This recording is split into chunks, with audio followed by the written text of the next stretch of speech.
You asked for it, here it is. Very excited to announce our first standalone device today. Computers running Ableton, now optional. Break out the box or stay in the box, up to you. It's the day we've all been waiting for, MIDIseq 2.0 with full push integration and full feature support for push 3 standalone, push 3, push 2, and even push 1.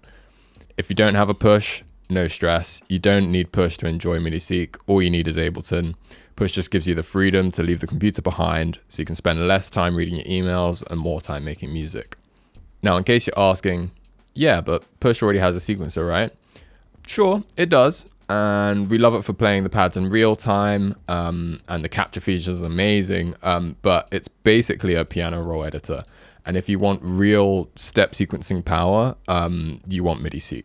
In case you missed it, here's a brief summary of MIDIseq's initial feature set. We have a 64-step sequencer with 8 channels, parameter locks and automation using Ableton's modulation circuit, microtiming, slides, smooth interpolation between presets, trig length, modulated ratchets, probability, trig conditions, and plenty more. So what's changed since the initial release? We've added a full randomization circuit that can operate down to the single trig lock or across all parameters in your pattern. Scale awareness now matches Ableton's scale mode. We've overhauled the preset morphing circuit for max efficiency and other general performance optimizations and bug fixes. MIDIseq is leaner and meaner than ever. For all the nitty-gritty details, check the full changelog on our website. But the real star of the show is now you have full physical control over MIDIseq. This has always been possible with our full MIDI mapping and key mapping support. But when it comes to sequencers, you really want LED feedback, and that's where push comes in. Let's take a closer look.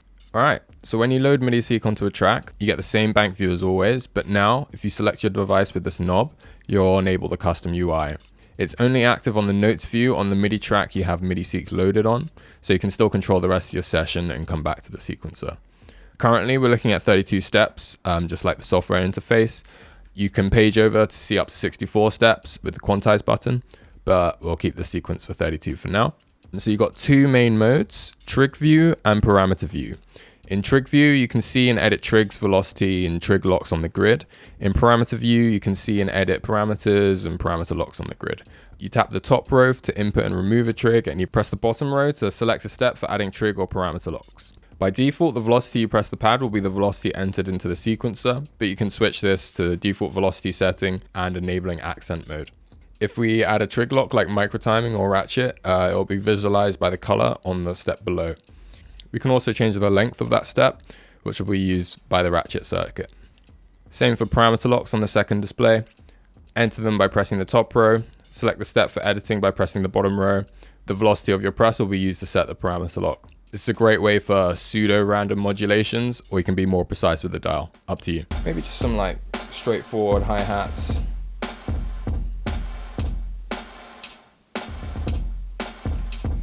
And then change the scaling factor of that.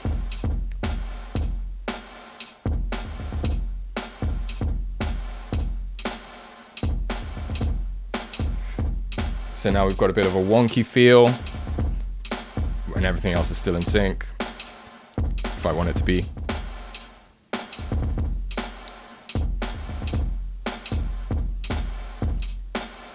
If we wanted to like actually play our pads, we can just remove the display, and now I can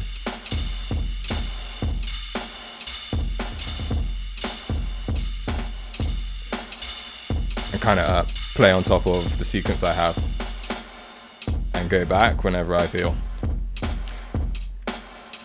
So that's kind of the freedom that you have. You kind of have the best of both worlds of the piano roll and also of the sequencing capabilities. Yeah, hopefully you can tell how fast this workflow can be. Now let's map a parameter to control from push. Either press this button or turn this dial. I prefer pressing buttons. Now it's flashing, indicating it's ready to map. So go find your parameter to modulate. For now, we'll be doing some basic filter modulation. Cool. But you might be wondering, with 64 mappable parameters, how can I keep track of what's being mapped up on push? Good question. We created a companion utility device that comes with MIDIseq, which solves that. Drop it on any track and it will show you the 8 parameters you have mapped on the current channel. and show the visualizations of those modulations in real time, all in one place. So yeah, super useful, especially if you don't have the computer screen to look at. Another question you might have, what if you want to send MIDI to different channels? Easy, just drop in the MIDI filter companion device on the channel you want to route to and filter for the channel or channels you want to listen to. Now, there's actually another mode for more advanced operation and some other Easter eggs that we've left you to discover. You'll find more information in our walkthrough manual that's included with MIDIseq. We just wanted to give you a quick update on the development. We're really happy with the progress and love being able to get hands-on. It definitely has the feel of an instrument now. We can't wait to see what you can do with it now that you have true step sequencing power with the convenience of Ableton right under your fingertips, with or without a computer. I'm sure you can imagine what you can achieve with this, and all of this is possible for 48 euros. So grab it from our website at reclaimedbcn.com today. For our early adopters and existing users, we're trialing an experiment that allows you to get that update for free. So check your inbox for more information on that. All right, enough talk, more playing. I want the first step to be a lot longer than the second, so I'm going to increase the trig length, or the other way around, whatever. Then I also want the pitch to be higher on the first. Let's see, let's try.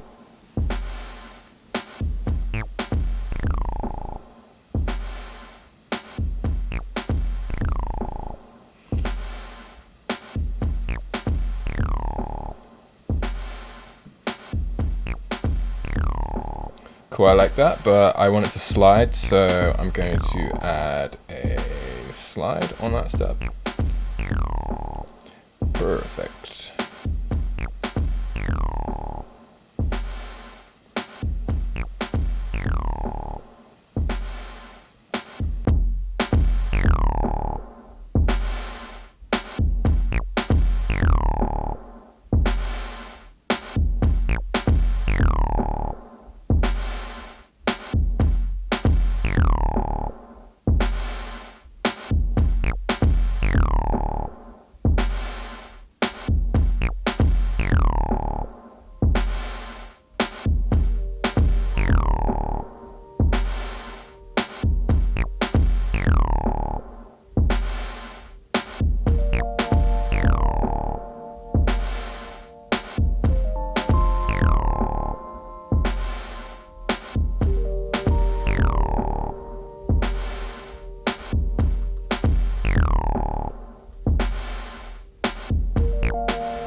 So some of you might be thinking, does this mean we can sequence hardware with nothing more than push? Absolutely. So in a second, we'll be using the MIDI out for pitch and velocity data, CV outs for modulation of the Dominion one, and MIDI CCs for the big sky all at the same time across different MIDI channels. So yeah, mix and match anything you like, depending on your setup. The possibilities are endless. Cool, let's talk more playing. Let's see what it sounds like.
Now, I don't know about you, but it's summer here, so we're gonna get out the cave and take this baby out in the wild. So till then.